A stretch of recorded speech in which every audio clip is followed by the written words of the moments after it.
একটা লোক দাঁড়িয়ে মঞ্চে বলছে, আমি সুমনদাকে অনুরোধ করব পারলে আপনারা অনুব্রত মণ্ডলের সেই বক্তৃতা আবার নতুন করে চালাবেন, যেখানে উনি ওই উন্নয়ন রাস্তায় দাঁড়িয়ে থাকার কথা বলছেন, যা নিয়ে শঙ্খ ঘোষ কবিতা লিখেছিলেন। অনুব্রত মণ্ডল হুমকিটা কাকে দিচ্ছিলেন? সিপিএমকে দিচ্ছিলেন, কংগ্রেসকে দিচ্ছিলেন, বিজেপিকে দিচ্ছিলেন না? আপনারা চালিয়ে শুনুন কি বলছিলেন। বলছিলেন যে বীরভূমের সাধারণ মানুষ ভোট দিতে বাড়ি থেকে বেরোবে, ভোট দিতে বেরিয়ে দেখবে রাস্তায় উন্নয়ন দাঁড়িয়ে আছে, ওরা আবার বাড়ি চলে যাবে, কোনো ভোট হবে না, তৃণমূল পঞ্চায়েত গঠন করবে। একজন নেতা মঞ্চে দাঁড়িয়ে কোনো বিরোধী দলকে, বিরোধী দলের কর্মীদেরকে নয়, একটা জেলার সাধারণ মানুষকে বলছে যে এরা যদি বাড়ি থেকে বেরোয় দেখবে রাস্তায় গুন্ডা আমার দাঁড়িয়ে আছে।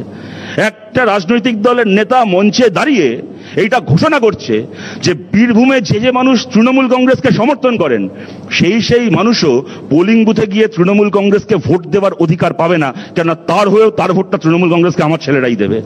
তারপরে আপনারা দাঁড়িয়ে বামফ্রন্ট আমলের গল্প শোনাচ্ছেন। বামফ্রন্ট আমলে কবে দেখেছিলেন একটা গোটা জেলা পরিষদে ভোট হয় না?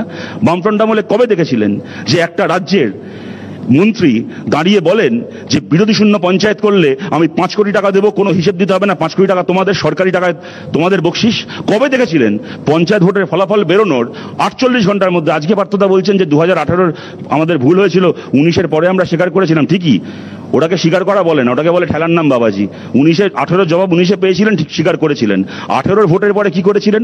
গোটা দেশ, গোটা পৃথিবী যখন শিউরে উঠেছিল পশ্চিমবাংলায় পঞ্চায়েত ভোটের নামে এই ছেলে খেলা দেখে, ভোটের ফলাফল বেরোনোর 48 ঘন্টার মধ্যে রাজ্যের স্বয়ং মুখ্যমন্ত্রী নবান্নে দাঁড়িয়ে বলেছিলেন পুরুলিয়া জেলায় যারা আমাদের বিরুদ্ধে যারা জিতেছে, আমি ওদের সঙ্গে যোগাযোগ করছি, ওরাও আমাদের দিকে চলে আসবে।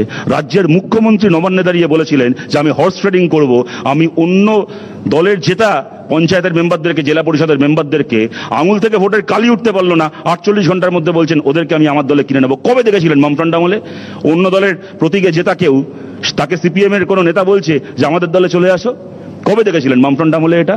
কবে দেখেছিলেন বামফ্রন্ট আমলে অন্য দলের একজন পঞ্চায়েত মেম্বারকেও দল বদল করানো হয়েছে, সেই পঞ্চায়েত দখল করা হয়েছে? আমরা করিনি কেন জানেন তো?